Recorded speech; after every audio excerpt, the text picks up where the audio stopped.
অনতিবিলম্বে ধর্মীয় ও জাতিগত সংখ্যালঘু ও আদিবাসী সম্প্রদায়কে অধিকতর ঝুঁকিপূর্ণ জনগোষ্ঠী বিবেচনায় তাদের সামগ্রিক নিরাপত্তা সুনিশ্চিত করার জন্য যথাযথ উদ্যোগ গ্রহণ করা হোক এবং সাম্প্রদায়িক সহিংসতাকারীদের বিরুদ্ধে জিরো টলারেন্স নীতি ঘোষণা করা হোক।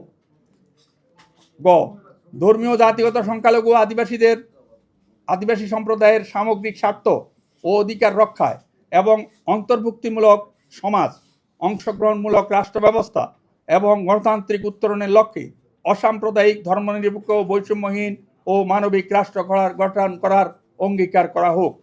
ধর্মীয় সংখ্যালঘুদের স্বার্থ ও অস্তিত্ব রক্ষায় অনতিবিলম্বে সংখ্যালঘু সম্প্রদায়ের দীর্ঘদিনের দাবি নিম্নে উল্লেখিত ৮ দফা অনতিবিলম্বে বাস্তবায়ন উদ্যোগ নেওয়া হোক।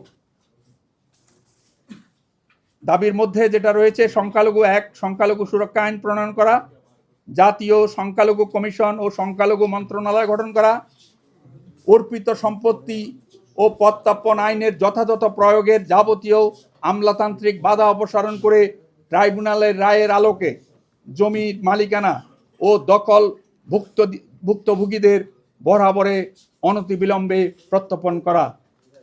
৪ নম্বর দাবি, বিগত ৭ দশকের অব্যাহত নির্যাতন, নিপীড়ন, বৈষম্যের কারণে ধর্মীয় সংখ্যালঘু সম্প্রদায় অগ্রসরমান জনগোষ্ঠী থেকে অনগ্রসর জনগোষ্ঠীতে পরিণত হওয়ায় বিদ্যমান সংবিধানের ২৮(৪) অনুচ্ছেদের আলোকে বাংলাদেশ জাতীয় সংসদে ধর্মীয় ও জাতিগত সংখ্যালঘু জনগোষ্ঠীর যথাযথ প্রতিনিধিত্ব সাংবিধানিকভাবে নিশ্চিত করার লক্ষ্যে বাংলাদেশের সংসদে ৬০টি সংসদীয় আসন নির্ধারণ করে সংখ্যালঘুদের সরাসরি ভোটে সংখ্যালঘুদের জন্য ৬০টি আসন সংরক্ষণ করা।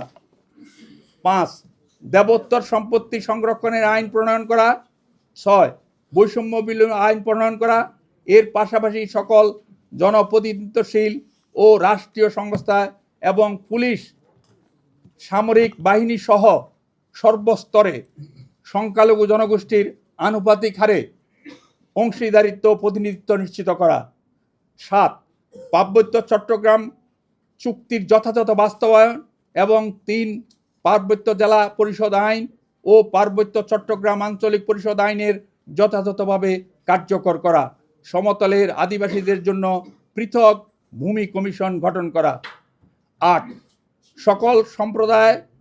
সকল সংখ্যালঘু সম্প্রদায়ের ধর্ম পালনে অধিকতর উৎসাহিত করার লক্ষ্যে বিদ্যমান সরকারি ছুটিসমূহের অতিরিক্ত হিন্দু সম্প্রদায়ের শারদীয় দুর্গাপূজা অষ্টমী থেকে দশমী এই ৩ দিন, বৌদ্ধ সম্প্রদায়ের প্রবারণা পূর্ণিমায় ১ দিন ও খ্রিস্ট সম্প্রদায়ের ইস্টার সানডেতে ১ দিন সরকারি ছুটি ঘোষণা করা।